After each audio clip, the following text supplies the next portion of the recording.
Welcome to a new edition of the Neon Jazz interview series with Los Angeles-based jazz singer Dan Olivo. His debut CD, Day by Day, is newly out in 2022, and we cover that, his life in music, COVID living, and more. Along with singing, he's also an actor that began his career performing in plays with his parents, Rocco and Maria, who in 1972 founded the Italian Theater of Arts in Los Angeles. He has been inspired by the likes of Frank Sinatra, Dean Martin, Tony Bennett, Nat King Cole, and the great Connick Jr. His first show he ever saw was the great Steve Allen. We get into all of this and so much more. Enjoy the interview. Hi, Dan. Hey, how are you? What's up, man? How you doing? Good. Very good, thank you. You know, thank you so much for this opportunity, and I'm enjoying this. Absolutely, and I'm glad that I'm having a chance to talk to you about it. So your debut, Day by Day, it's a pretty big deal when you have a debut coming out. So talk to me about how it feels, even with, like, COVID easing up, chances for live music. What's the collective feeling for this release mean for you? You know, it's just I've worked so hard on it for the past few years. So I came to music late in the sense where I went out and tried to get gigs. You know, out of college, I studied saxophone in high school. Thought about doing it in college, but when I got to Cal State Northridge, there were just so many great sax players. I just kind of got overwhelmed, and I grew up in the acting world with my parents, so I always knew that I wanted to do that, so I kind of just made a left turn and headed in that direction at that point. You know, I studied acting for a while, worked, you know, and, you know, I got together with my friend from high school, Ian, who's my musical director on the album and producer, and you know, we just started gigging for a while, and I just knew I always wanted to make a big band album like the guys that I loved, you know, Connick Jr., Frank Sinatra, Bublé, and it just became kind of out of reach because to, you know, get the resources to get 17 guys together in the studio, I wasn't there. So I asked Ian if it was possible to, like, make these arrangements with a smaller group, but give it a kind of a bigger sound, you know, with maybe like big band kind of horn lines and so forth. So he had never done anything like that before, but he gave it a shot.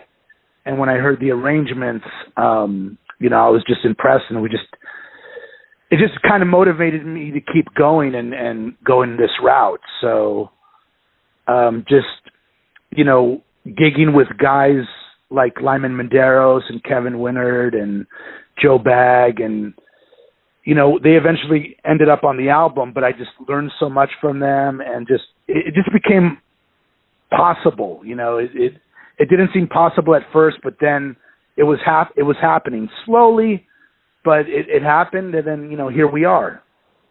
So it's a great feeling, you know, to kind of produce your own thing and put it out there, you know, for people to, you know, listen to it and hopefully enjoy it. So my next question is, what do you hope the listener gets from this? I mean, it's a big statement. It's your debut. What are you ultimately hoping the listener gets from it? You know, I've gotten a lot of good responses from it, so I didn't know what to expect, but I'm hoping that they just enjoy the music and these musicians.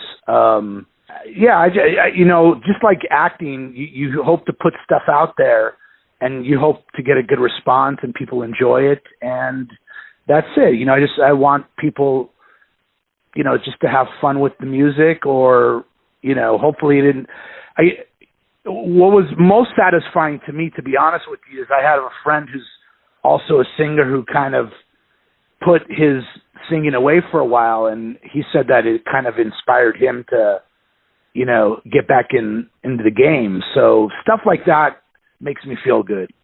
So, you know, you talked about kind of being in this world of, you know, acting and performing for a while. And I'm curious, going way back to your beginning, are you originally from LA? Yeah, I'm born and raised here. My parents, my dad was born in Chicago, but went back to Italy, came back when he was 40. My mom was born in Italy, but she, as a teenager, grew up in Orange County. and they met in LA doing theater. My dad had a theater group. So I was just kind of always around it. And, I didn't realize it at the time, but they did work with, some people that became, big stars and so I've kind of always been around it, and they worked as actors, blue collar actors, and did their theater. So it was just always a part of my life. In high school, being a part of the jazz program there, that's kind of where I fell in love with jazz and standards. We would go to these competitions in junior high and high school with the jazz band. And before we went to one of the bigger competitions, Fullerton College, one of the kids in the band had brought in a videotape of Harry Connick Jr.'s big band. And that was the moment I clearly remember falling in love with this genre. What was the first live jazz show you saw that really blew you away? Oh, man. I don't remember the venue. I think it was early on in the Catalina Jazz Club. I could be wrong, but I remember my dad taking me to some venue in Hollywood, and it was outdoors, and it was Steve Allen playing piano. And I've never seen anything like that as far as this. So I clearly remember that, and I was really young at the time. But I remember I've never heard any music like that before. I grew up, in the 80s listening to, rap and hip hop and pop music. And that was kind of my first introduction to this music. And I asked my dad about it, and, he kind of told me what it was. So yeah, it was this Steve Allen concert that I clearly remember. As a teenager going to, becoming a Harry Connick Jr. fan, I went to a bunch of his shows, and that's just really where I really fell in love with the big band sound. And, from Harry, I started listening to a lot of Frank Sinatra and Dean Martin and Nat Cole. That's kind of, where it began. The engineer for my show, his name's John Christopher, and he has a program called the Neon Beat. He plays, Sinatra and the Rat Pack and Marilyn Manson and kind of the American Songbook. So this might be a crossover event for us. He may get his hands on your work, but he always, one year for Christmas, he loves Steve Allen, and I found an old LP and framed it and gave it to him. So every time we do our show in the studio, I always look up. It's kind of a sketching of him, an outline. But, we play him on the show, and Steve Allen's one of his favorite people ever. It was a really surreal experience because my parents used to watch, old videotapes of Steve Allen, and to see him live as a child, it was kind of surreal to me. And then I had no idea that he played music. You see him as a host of a show, The Tonight Show, and stuff like that, in old footage. But so that's kind of it really left an impression on me. Absolutely. So talk to me a little bit about how you kind of built yourself up. I mean, you've been around for a little while. How did jazz gigs begin for you, and how did you land at this point in your life with the debut? I went to the Beverly Hills Playhouse as an actor, and they really instilled in us of the concept of, your career is not going to come to you. You got to go get it, and you got to build it. And it's always been tougher in the acting world because there's so many gatekeepers as far as casting directors and producers, and you can't really, reach out to them in a sense unless you have some kind of representation. But with music, it was a lot easier for me to use, I don't want to say tactic, but that approach to just, call up venues or call up places to play, reach out to event planners. It was a lot more accessible, and, my work ethic really allowed me to go and create opportunities for myself. So just one gig, and then one gig leads to another. You start playing with great musicians, they recommend you, or you just hear about stuff. And I like to work as a community with other singers and so forth. So a lot of the singers that do what I do, we're all friends. So we kind of cheer each other on and help each other. And if I hear about a gig that they're doing, I'll reach out to them and vice versa. And we kind of help each other. And it's kind of been that way for years. Just that. And then as far as your question about the album, it was just, these songs came out of the gigs that we do. So we would play, we do a 3 or 4 hour, restaurant gig, and we're doing, 25, 30 so on songs. And you kind of get a sense of the songs that people are responding to, and also the songs that you just enjoy performing over others. We would do a song, and I would tell my partner Ian, hey, let's do an arrangement of this. And, as far as Day by Day is concerned, it was just 12 songs later, and, let's go make an album. So what is it that you like the best about your life as a musician? There's obviously all kinds of different facets and parts of this that interchange with each other, but every day you wake up, what do you look forward to the most? Well, I do enjoy the challenge of learning a new song, that especially the more, some songs come easy to me, and then there's songs that are a little more difficult. So I do enjoy the challenge of trying to conquer that song. Though I may get frustrated with it, I keep doing it. And the satisfaction of performing that song, it's kind of the same concept for me of making the album. It seemed kind of out of reach for me, but I just, worked so hard to get it done that, it just felt good to accomplish it, just to finish that project. And obviously, I do enjoy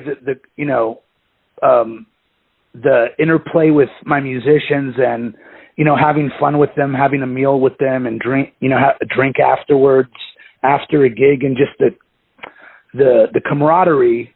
But really just the when you perform for a live audience, whether it's stage or singing, there's just nothing like that. You can do film and TV and, do that kind of work, but when you do theater or sing for live people, there's just a certain energy, and it really just makes me happy to do that.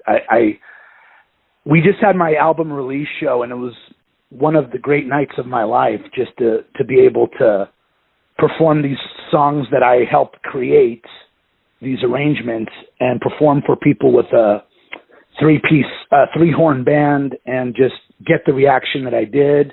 And I enjoyed it. So it's that experience. It's the thing that music does to create that experience between, you, the artist, and people. I really dig that. So I guess more generically or more open-endedly, why do you love jazz? I love jazz because, jazz I love. That's an interesting question, because I really love standards, because you can understand the lyric. You hear someone sing it, and you clearly hear the lyric. I do love other styles of music. I love Elvis. I love the Beatles. But clearly, with standards, it's just the story. They don't write lyrics like that anymore. And that's just what really appeals to me, is just, these songs are timeless. They don't go away. And, I don't really get tired of hearing it. And I think it's kind of one of the only genres where you can take a song like Fly Me to the Moon, and maybe thousands of artists have covered just that one song. I don't know a lot of other genres where, that exists.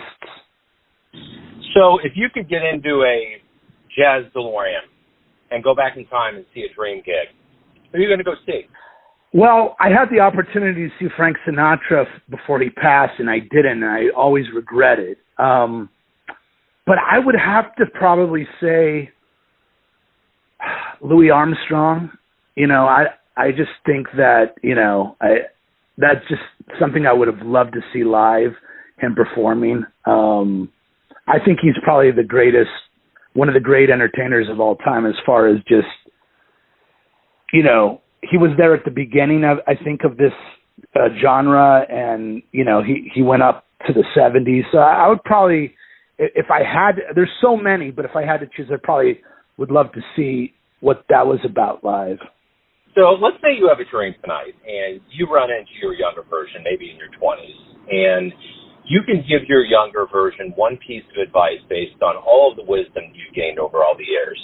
What would you say to that younger version of you? Well, I would just say not to get discouraged. And, I'm a person, when I was younger, I would get discouraged a lot, and that would kind of prevent me from, having success earlier on than I am having now. So I would just probably tell myself just to have the confidence that if you work hard, things will happen for you, and just not to get discouraged easily. And just, I would probably have told myself to work harder, earlier on, to be honest. Yeah. Now as you're promoting this album and the world's waking up, more live shows, what do you hope we all, hopefully retain and keep within us about the magic of live music? Oh man, I hope people just go out and have a good time. Like you said, for a couple of years we kind of just been stuck in our homes or whatnot, and I just want people to go and have time, and just I hope they have the perspective that these musicians and singers and any artists work really hard at their craft, and that it's not an easy life, for most musicians, and, just to have that kind of thing in the back of their mind and that appreciation, and just to have a good time with it. So everyone has a perception of you, your family, your friends, your fans, but ultimately you live your life. You have a perception of who you are. Who do you think you are? I think I'm just a great dad and husband who just loves this music, and, I try to be, nice to people and work hard. And I just think I'm just an average guy that just, loves what he does. And that happens to be music and acting. Yeah. Dan, this has been great. Thank you for opening up. Good luck with the album. Return to the stage. I really appreciate it.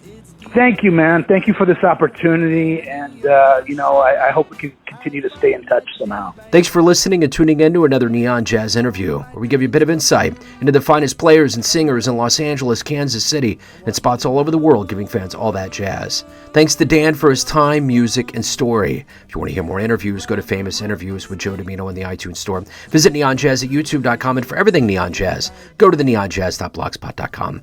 Until next time, enjoy the jazz, my friends. Day by day, day by day. Neon Jazz.